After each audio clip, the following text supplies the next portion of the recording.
Assalamualaikum warahmatullahi wabarakatuh. Saya Erika Yuni Silviana dengan NIM 2152316060 dari Prodi Perbankan Syariah kelas 2B. Di sini saya akan bercerita tentang Perjanjian Giyanti tahun 1755 dan terbelahnya Jawa.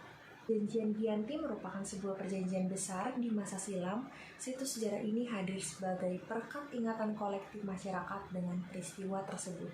Perjanjian ini lahir sebagai sebuah kesepakatan segitiga politik antar Pakubuwana III, Pangeran Mangkubumi, dan Perserikatan Perusahaan Dagang India Belanda atau FOC pada 13 Februari 1755. Nama Giyanti sendiri diambil dari lokasi penandatanganan perjanjian, yakni di desa Janti. Tempat tersebut sekarang dikenal Dukuh Kerten, Jatiharjo, Karanganyar, Jawa Tengah. Di masa silam, perjanjian Giyanti ini dibuat dalam rangka meredam api konflik yang telah terjadi berlarut-larut pasca perpindahan Keraton Kartasura ke Surakarta. Api dari peristiwa Geger Pecingan ternyata belum mati tepat di sumbunya. Ketika itu Mangkubumi yang membantu Pakubuwana II dalam meredakan api konflik mendapatkan hadiah berupa sebidang tanah dari Pakubuwana II. Namun, luas tanah yang diberikan rupanya menimbulkan kecemburuan. Salah satu pangeran akhirnya mengeluarkan ketidakadilan terkait hadiah tersebut kepada Gubernur Jenderal Baron van Imhoff. Sang Gubernur Jenderal di Batavia itu pun lantas mengeluarkan keputusan yang membuat tanah tersebut tidak jadi dimiliki oleh Mangkubumi. Perlawanan ini mendorong Gubernur FOC untuk Jawa Utara, Nicholas Harting, mengambil sikap untuk menyelamatkan daerah operasionalnya. Secara tertutup, Harting melakukan perundingan dengan Pangeran Mangkubumi. Setelah berkali-kali melakukan perundingan, Harting bersepakat dengan keinginan Pangeran Mangkubumi yang juga hendak menjadi penguasa di tanah Jawa.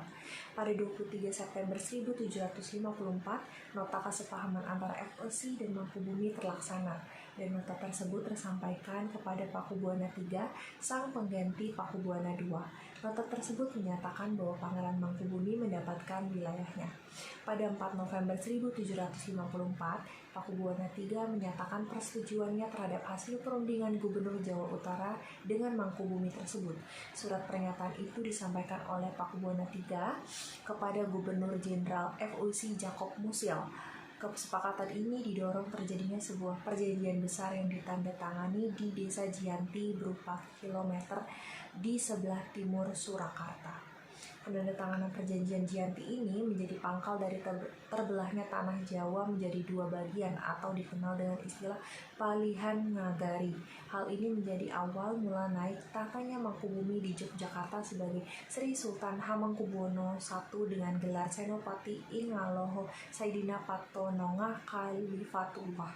Sejak ditandatangani perjanjian tersebut pada 13 Februari 1755. Lalu, 2 hari kemudian, pada tanggal 15 Februari 1755, terjadi pertemuan yang berisikan tentang penerusan pembagian aspek dari atribut-atribut keraton. Antara lain, keris yang menjadi pusaka raja itu diserahkan kepada Sultan Hamengkubuwono I. Kedua, bahasa. Jogja meneruskan dialek yang bernama bahasa Bangongan. Bahasa ini memiliki perbedaan seperti daerah satu mengatakan iya, itu enggeh, sedangkan di wilayah yang lain ada yang mengatakan enji. Kemudian yang selanjutnya ialah tari. Jogja memiliki gerakan tari yang berbeda, memiliki gerakan yang sedikit kasar, sedangkan Solo memiliki gerakan tari lebih halus. Dan juga perbedaan lainnya terdapat belangkon yang digunakan masyarakat Surakarta dengan masyarakat Jogja. Akan tetapi, keterbelahan antara masyarakat Jawa tersebut tidak terjadi seketika pasca perjanjian Giyanti. Dari segi bahasanya itu sendiri sudah tergantung dari lingkungan sekitar dan juga kebiasaan lingkungan sekitar. Proses pembagian wilayah dan juga aspek-aspek lain seperti bahasa mengalami proses panjang yang berjalan seiring waktu. Perjanjian Giyanti yang tidak merinci pembagian wilayahnya pada akhirnya menimbulkan rentetan-rentetan peristiwa. Pembagiannya sengaja dilakukan secara acak sebagaimana mestinya, sehingga banyak wilayah-wilayah yang tumpang tindih satu sama lain. sehingga mengakibatkan kecenderungan untuk konflik di antara dua kerajaan tersebut. Sementara itu, pasca perjanjian Giantri, Raden Mas Said atau Pangeran Sumber Nyawa yang dahulu membantu Mangkubumi masih terus melakukan pemberontakan. Seperti halnya Mangkubumi, Pangeran Sumber Nyawa yang juga merupakan Paku Buwana turut menuntut hak sebagai penguasa wilayah. Dalam gerakannya, pada bulan Oktober 1755, Pangeran Sumber Nyawa berhasil mengalahkan satu kelompok FOC. Kemudian pada bulan Februari tahun 1756, ia juga hampir membakar yang baru saja didirikan di kota Yogyakarta. Setelah pernah bertahun-tahun, FOC akhirnya menyudahi dengan menandatangani perjanjian Salatiga pada tahun 1757. Perjanjian membuat tanah Jawa kembali terbagi. Pada perjanjian ini disepakati bahwa Pangeran Sumber Nyawa mendapat sebagian dari wilayah Kesunanan Surakarta dengan wilayah kekuasaan yang dikenal sebagai Kadipaten Mangkunegara.